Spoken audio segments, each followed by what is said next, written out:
চারপাশে থমথমে পরিবেশ, আকাশটাও যেন আজ নিশ্চুপ। স্বজনদের চোখে বেদনার ছাপ।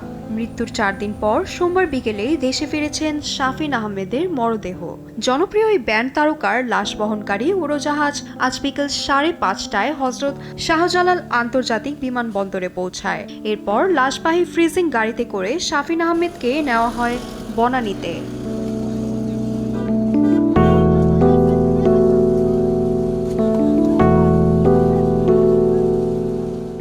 এর আগে চলতি মাসের 9 তারিখে একটি কনসার্টে অংশ নিতে যুক্তরাষ্ট্র সফরে যান ব্যান্ড সঙ্গীতশিল্পী শাফিন আহমেদ।